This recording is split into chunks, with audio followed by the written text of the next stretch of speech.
My name is Ethan Caldwell, and 3 months ago I was a 36-year-old security guard making $22 an hour at a downtown San Francisco office building. My ex-wife Victoria had taken everything. The Pacific Heights condo her mother bought us, custody of our twin girls, Ava and Sophia, and even my dignity.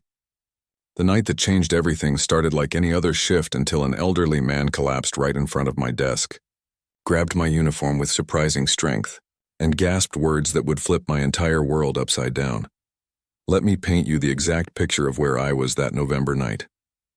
The Apex Tower stands 45 stories tall on Market Street, all glass and steel reaching toward the San Francisco sky. I sat behind a curved security desk in the lobby, watching 18 monitor screens show empty hallways and parking garages. The fluorescent lights hummed that particular frequency that gives you a headache after 8 hours. My polyester uniform shirt was too tight around the shoulders and too loose around the waist. The badge reading E. Caldwell Security was scratched from where Ava had played with it during one of our Starbucks coffees. Those coffees were all I had left with my girls. Every Monday and Wednesday, 3 hours each, Victoria would have her driver drop them off at the Starbucks on Van Ness. Always 20 minutes late, always with that smirk that said she knew exactly what she was doing. Ava and Sophia would run to me, their school uniforms still neat and pressed, backpacks bouncing. "Dad," they'd shout. And for those 3 hours I could pretend everything was normal. But it wasn't normal.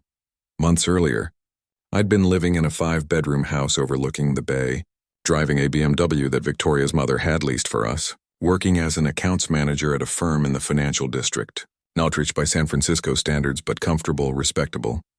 Then came the day I found Victoria with her yoga instructor right there in our home studio, the one her mommy had installed for her birthday. That divorce was brutal. Margaret Langley, Victoria's mother, owned half the commercial real estate in Silicon Valley. She had lawyers who had lawyers. They painted me as unstable, controlling, emotionally abusive. Every text message where I'd asked Victoria where she was became evidence of my possessive behavior. Every argument about her spending became financial abuse. The judge, who happened to be a tennis partner of Margaret's, bought every word. "You'll die alone and broke, just like your pathetic father did," Victoria had said after the final hearing, loud enough for everyone in the courthouse hallway to hear. "The girls will forget you ever existed. Give them 5 months and they won't even remember your name." My father had died 14 years ago in a car accident on the 101, coming home from his auto shop in Oakland. My mother had passed even earlier when I was 11. Cancer taking her before she ever got to see me graduate high school. They were good people, honest people. But Victoria was right about one thing. They died with nothing to their names except debt and old photographs. So there I sat that November night, November 20th to be exact, 3:15 a.m. according to the digital clock on my desk. I was calculating how many extra shifts I'd need to cover December rent when the lobby doors swung open. Not the slow push of a late-night worker or a drunk person looking for a bathroom, but avulent swing like someone throwing their whole weight against them. An elderly man stumbled through, and even from 35 FT away I could see something was very wrong. His suit was expensive. I'd learned to recognize quality fabric from my accounts manager days when I'd pretended to belong in rooms with men like him. English wool, probably 6,000 at least. His silver hair was perfectly styled despite his distress, and his shoes clicked against the marble floor with that specific sound of handmade leather soles. "Help," he wheezed, and the word carried across the empty lobby like a shot. "Please." I knocked over my coffee, running to him, the brown liquid spreading across the incident report I'd been filling out. The man was already falling by the time I reached him, his legs giving out like someone had cut his strings. I caught him under the arms, surprised by how light he was, how fragile his expensive suit made him feel. His face was gray, that specific shade I'd seen once before when my father's friend had a heart attack at a barbecue. But High's eyes, bright green and sharp as glass, locked onto my face with an intensity that made me forget just for a second that he was dying in my arms. The Apex Tower became my whole world after the divorce. 8 hours a night, 5 nights a week, sitting in that lobby, watching life happen on security monitors while mine stood still. The building housed law firms, accounting offices, and tech startups. The kind of places where I might have worked if Margaret Langley hadn't made sure my name was mud in every corporate directory in San Francisco. My studio apartment in the Mission was a 25-minute drive from the tower, 4th floor of a building that always smelled like tacos and weed. 50 square FT that cost me $1,300 a month. The Murphy bed squeaked when you pulled it down. The air conditioner worked every other day. The couple next door fought in Spanish at exactly 2 p.m. when I was trying to sleep before me shifts, but it was mine. Or at least it would be after another 72 rent payments. I'd furnished it with things from Craigslist and garage sales. A coffee table with a wobbly leg that I'd fixed with a stack of folded napkins from Starbucks. A television from 2018 that only got local channels. Microwave that took 5 minutes to heat a cup of coffee. The only new thing in the apartment was a frame holding a photo of Ava and Sophia from last Thanksgiving. Back when I still lived in the house, back when they still called me Dad without Victoria correcting them to say your father. The security job paid $20 an hour, $33 for overtime, which I took every chance I could get. After taxes and child support, yes, somehow I still owed child support despite Victoria sitting on her mother's fortune. I cleared about $2,800 a month. Rent took $1,800, gas and insurance for my 2012 Toyota Camry. Took another $400, food was whatever I could manage with the rest. I'd learned 20 different ways to prepare instant noodles. I'd learned which grocery stores marked down their meat at exactly 8 p.m. I'd learned that pride tastes worse than generic peanut butter. Before everything fell apart, I'd worked at Harlan Financial Services in the financial district. Accounts manager sounds impressive until you realize it meant I handled spreadsheets. For guys who handled spreadsheets for guys who actually made decisions. Still, it paid $90,000 a year. I had health insurance, a 401k, and business cards with raised lettering. I wore suits from Macy's and felt like I was somebody heading somewhere. Then came the divorce, and Margaret Langley made sure that somewhere was nowhere. 3 phone calls from her lawyers, and I was labeled a liability at Harlan. A week later, they found a reason to let me go. Downsizing, they said. Though they hired my replacement before I'd even cleaned out my desk. Every job interview after that ended the same way. Enthusiasm until they ran my background check. Then suddenly the position was filled, or they decided to go in a different direction. The security job was the only place that didn't care about Margaret Langley's reach. Apex Security Services needed bodies in chairs, watching monitors, checking badges. They didn't care that I'd been blacklisted from corporate America. They cared that I showed up on time, stayed awake, and didn't steal from the premises. Low bar, but it was the only bar I could clear anymore. My supervisor, Maria Gonzalez, was a decent woman who'd been working security for 25 years. You're not the first guy with a college degree I've seen behind that desk, she told me my first week. You won't be the last. Economy is rough. Do your job. Don't cause problems. And maybe something better comes along. But nothing better was coming along. I'd sent out 250 resumes in 7 months. I'd applied to everything from bank teller to warehouse supervisor. Either Margaret's influence reached everywhere, or starting over at 36 with a ruined reputation was exactly as impossible as it felt. The worst part was seeing my girls only 6 hours a week. Monday afternoons 3 to 6. Wednesday afternoon same time. Always at the Starbucks on Van Ness because it had a kids area, and I couldn't have them in my apartment. The lease said no overnight guests. And Victoria's lawyer would love nothing more than to catch me violating any rule, any regulation, anything that could strip away those precious 6 hours. Why can't we see your new house, Dad? Sophia would ask, her 7-year-old face so earnest it physically hurt. It's being fixed up. I'd lie. The painters are there. The smell would make you sick.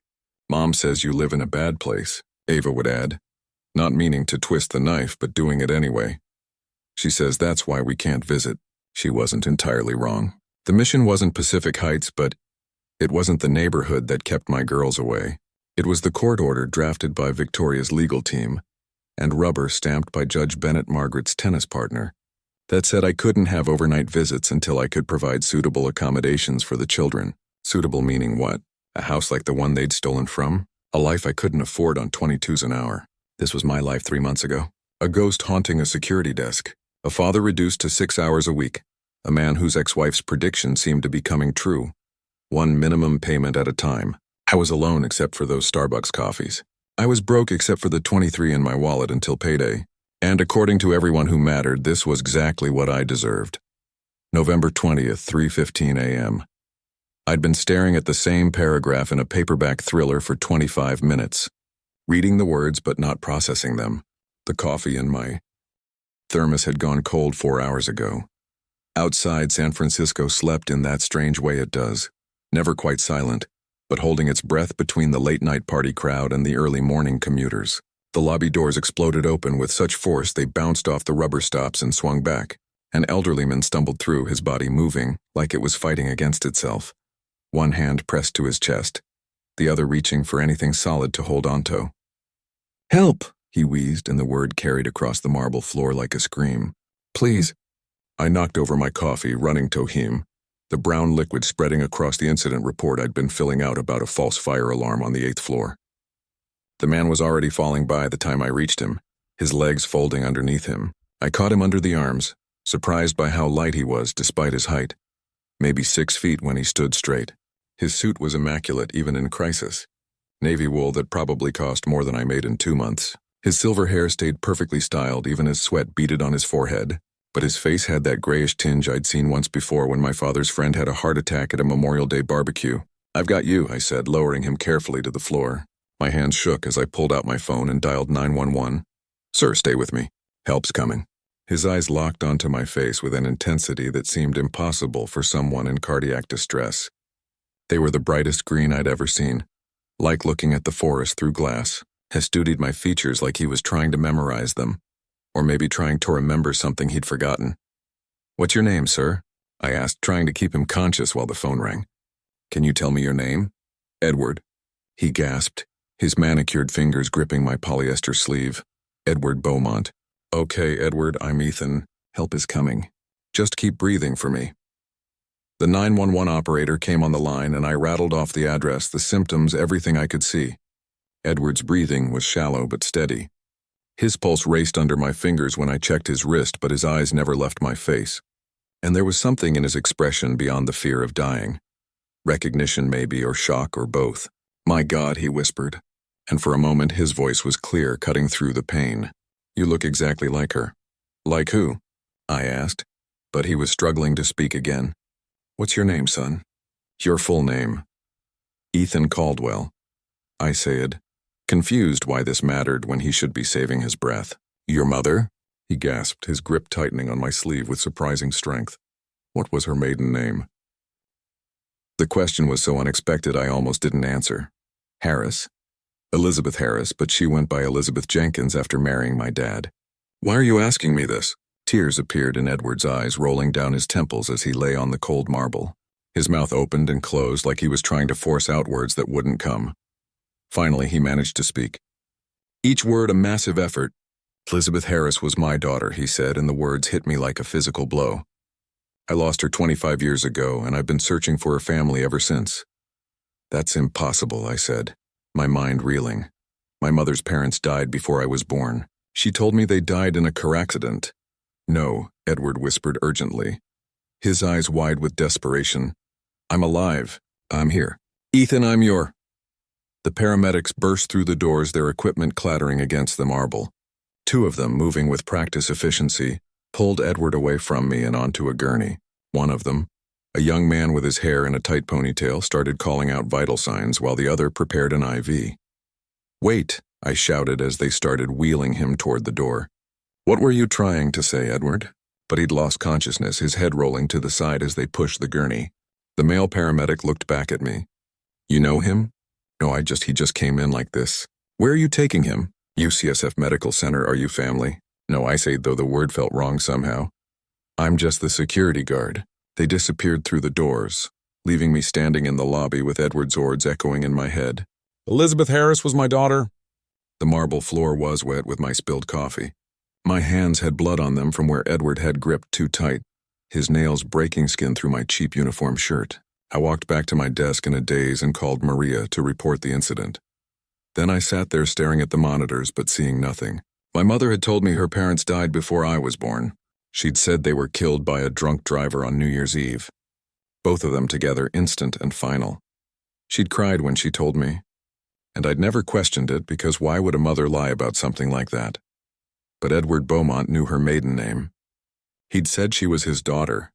He'd looked at me like he was seeing a ghost. And now that I thought about it, my mother's eyes had been that same impossible green.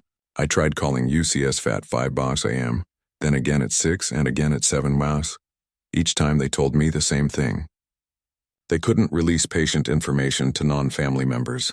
By the time my shift ended at 8 a.m., I'd convinced myself I'd imagined the whole thing, that maybe Edward was confused, delirious from lack of oxygen. Old people said strange things during medical emergencies, but I couldn't forget the way he'd looked at me. I couldn't forget the tears in his eyes when he said my mother's name. 3 days passed with no word. I went through my shifts like a zombie, jumping every time the lobby doors opened, expecting Edward Beaumont to walk back through and explain everything. I'd even Googled him on my phone during breaks. Edward Beaumont, founder and CEO of Beaumont Pharmaceuticals, one of the largest biotech companies on the West Coast. Net worth estimated at $3.5 billion, widower. No children listed in any of the articles. No children, but he'd called my mother his daughter. On the third day, Wednesday, I was sitting in my apartment at noon, trying to catch some sleep before my shift when my phone rang. The number was unfamiliar. A 415 area code, Marion County or downtown. Almost didn't answer, thinking it was another debt collector calling about the credit cards I'd maxed out during the divorce. But something made me pick up. Mr. Ethan Caldwell. The voice was professional, crisp, the kind of voice that belonged to someone who billed by the hour. Yes, this is Ethan. My name is Richard Hargrove, senior partner at Hargrove, Beaumont and Associates. I represent Mr. Edward Beaumont. He's asked me to contact you urgently. Can you come to my office this afternoon? My heart started racing. Is he okay? Is Edward all right? He's stable, Mr. Caldwell, but time is critical. Please, can you be at my office by 3 p.m., 1800 Market Street, Suite 1500. I have to work at 5, I said automatically, then realized how stupid that sounded. A billionaire's lawyer was calling me, and I was worried about my $22 an hour job. Mr. Caldwell, Richard said, his voice gentle but firm. I assure you this meeting is more important than any shift. Mr. Beaumont has instructed me to compensate you for any lost wages. Please, he's quite insistent. I called Maria and told her I had a family emergency. It wasn't exactly a lie, though I still wasn't sure how it could be true. I put in my best clothes, khakis that were only slightly wrinkled, and a button-down shirt I'd worn to Sophia's school recital last month. My Camry made embarrassing grinding noises as I drove down Market, passing the Starbucks where I'd see my girls in just 2 hours if I could make this meeting quick. The law firm occupied the entire 15th floor of a glass tower that screamed money. The elevator was nicer than my apartment. The receptionist sat behind a desk that probably cost more than my car. She smiled at me like I belonged there, even though we both knew I didn't. Mr. Caldwell, Mr. Hargrove is expecting you. Richard Hargrove was in his 60s with salt and pepper hair and a suit that made Edwards look casual. His office was all dark wood and leather with a view of the Golden Gate that made you understand why lawyers could charge $100 an hour. He stood when I entered, shaking my hand with both of his, a gesture that seemed genuinely warm. Mr. Caldwell, please sit. Can I get you anything? Water, coffee? Just answers, I said, surprising myself with my directness. Is Edward Beaumont my grandfather? Richard sat back in his chair and opened a leather folder on his desk. Yes, Mr. Caldwell, he is. The room seemed to tilt. I gripped the arms of the chair to steady myself. My mother told me her parents were dead. Died in a car accident before I was born. Your mother told you what she needed to protect you, Richard said, sliding a photograph across the desk. It was old, maybe from the late 1980s, showing a young woman in a graduation gown standing next to a stern-looking man in a business suit. The woman was my mother. Maybe 22 or 23, her smile bright but her eyes sad. Theman was Edward Beaumont, 40 years younger but unmistakably him. This was taken at Elizabeth's graduation from Stanford, Richard explained. She graduated summa cum laude with a degree in biology. Edward had wanted her to join the family business, but she wanted tour research. It was the beginning of many disagreements. He slid another photo across. This one showed my mother with a young man in jeans and a work shirt, both of them laughing at something off camera. The man was my father, probably 26, his hands still showing the grease stains that never quite washed off from his work at the garage. Months after graduation, Elizabeth met Thomas Caldwell. He was fixing Edward's car at a garage in Palo Alto. They fell in love. Edward was building Beaumont Pharmaceuticals into an empire and couldn't accept his daughter marrying a mechanic. He told Elizabeth she had to choose the family fortune or Thomas. She chose my father, I said, understanding flooding through me. She chose love, Richard corrected. Edward cut her off completely. No money, no contact, nothing. Elizabeth was strong-willed, Just like her father, she legally changed her name to Elizabeth Jenkins when she married your father, making herself harder to track. She and Thomas moved to the East Bay and she told everyone her parents had died. It was easier than explaining the truth. He pulled out more documents. Birth certificates, marriage licenses, private investigator reports dated from 6 years ago. Edward's pride kept him away for years. When his wife Eleanor died 12 years ago, he realized what he'd lost. He hired investigators to find Elizabeth, but by then she'd been gone for 14 years. Cancer. The report said she died when I was 11. I confirmed, my voice thick. Edward didn't know about you until 6 years ago. The investigators finally tracked down your birth certificate through hospital records. Ethan Harris Caldwell, born at Alta Bates Hospital, June 20th, 1989. Mother Elizabeth Jenkins, formerly Elizabeth Harris. Father, Thomas Caldwell.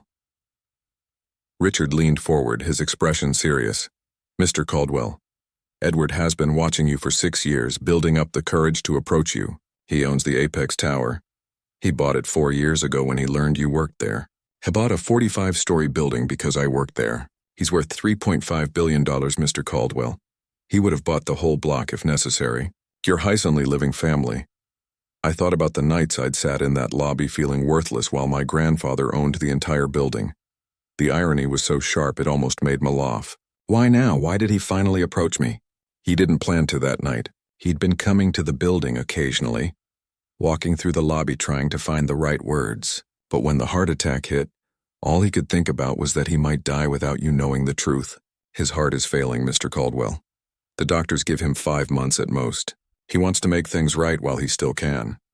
Richard drove me to UCSF in his Bentley, a car so quiet I could hear my own heartbeat.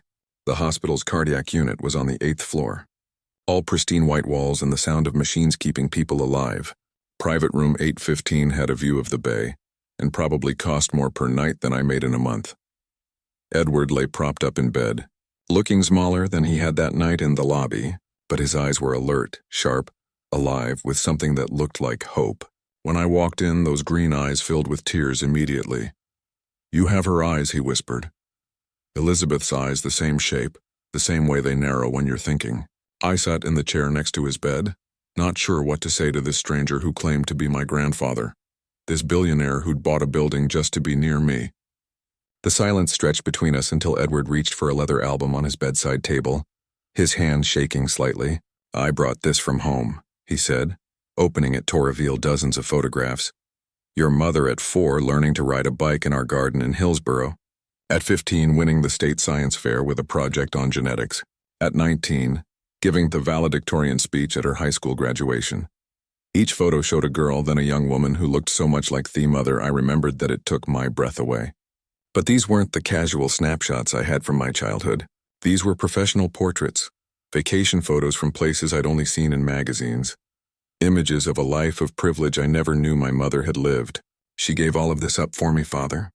I asked, running my finger over a photo of her standing in front of Big Ben. She gave it up for love, Edward said, his voice stronger now. And I was too proud, too stubborn to see that Thomas made her happier than all my money ever could. By the time I understood that, it was too late. She was gone and I didn't even know where to find her grave. Oakland Cemetery, I said quietly, Section 5, Row F. I go there on her birthday every year. Edward wrote it down with shaking hands like it was the most important information he'd ever received. Then he looked at me directly. Those green eyes so familiar now that I recognize them from the mirror. Ethan, I need to tell you something and I need you to believe me. I own Beaumont Pharmaceuticals.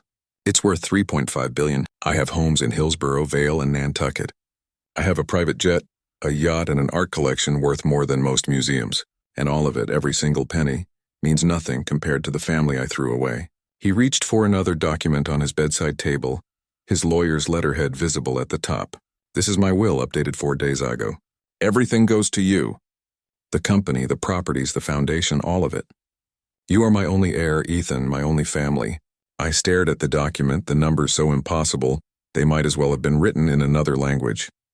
This can't be real. Things like this don't happen to people like me, people like you. Edward's voice grew firm. You're my grandson, Elizabeth's son. You were always meant for more than that security desk, Ethan. Your mother would have wanted you to have everything she walked away from, but I don't know anything about running a biotech company. I protested. I was an accounts manager and not even a good one, according to my ex-wife. Your ex-wife? Edward said, his jaw tightening. Victoria Langley, daughter of Margaret Langley. You know about her? I know everything about you, Ethan. I know Margaret Langley destroyed your career after the divorce. I know she bribed Judge Bennett to rule against you. I know she's been trying to buy my company for the past decade, and I've enjoyed telling her no every single time. Edward pressed a button on his bed remote, and Richard stepped back into the room. Richard, tell Ethan about the files. Richard smiled, a shark smile that probably terrified opposing counsel. We have documented evidence of Margaret Langley's bribery, witness tampering, and judicial manipulation during your divorce proceedings. We have emails, recorded phone calls, bank transfers, enough to destroy her and get your divorce settlement overturned. Why would you do all of this? I asked Edward. Because you're my family, he said simply. Because I failed your mother, and I won't fail you. Because those girls, Ava and Sophia, deserve to know their great-grandfather before I die. Because Margaret Langley needs to learn that nobody hurts my family. Edward took my hand in both of his grip stronger than I expected. I'm dying, Ethan. My heart is failing, and the doctors give me 5 months at best. I can't undo the past. I can't bring back the years I missed with Elizabeth, with you, with your father.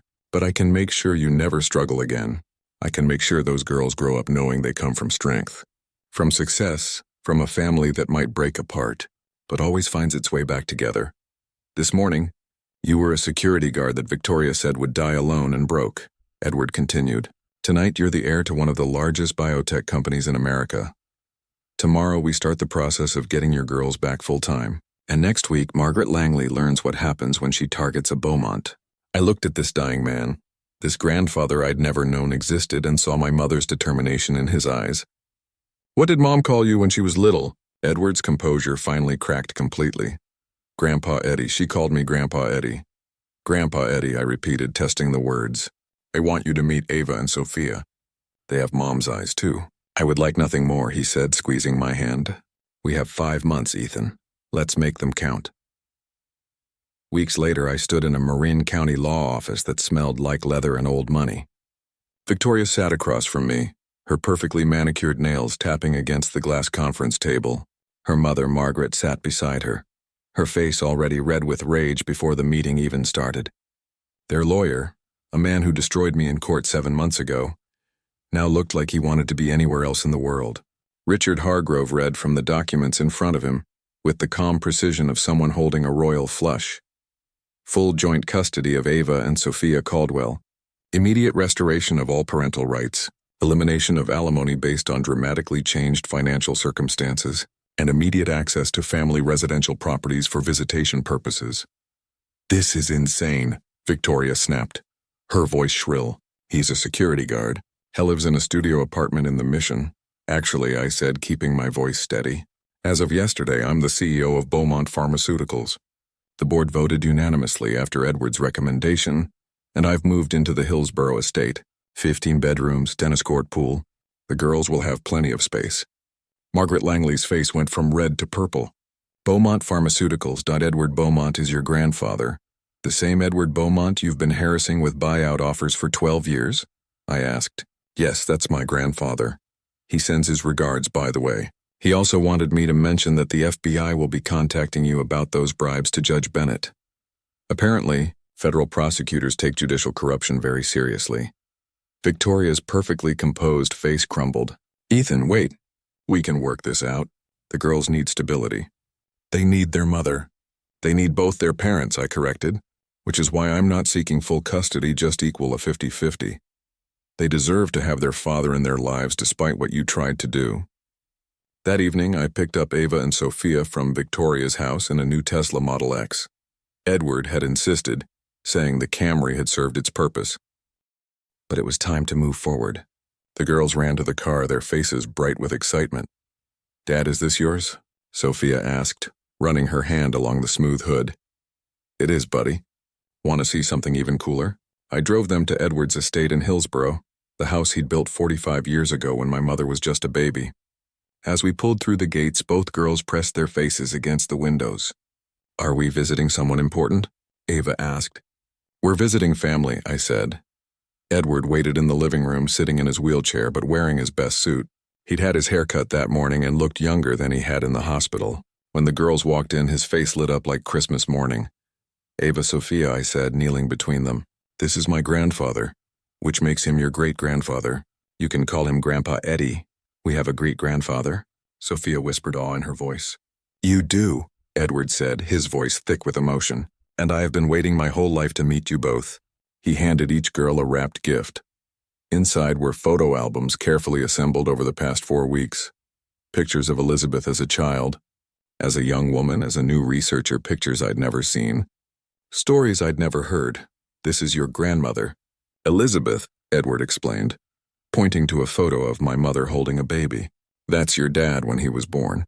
She loved him more than all the stars in the sky, and she would have loved you both just the same."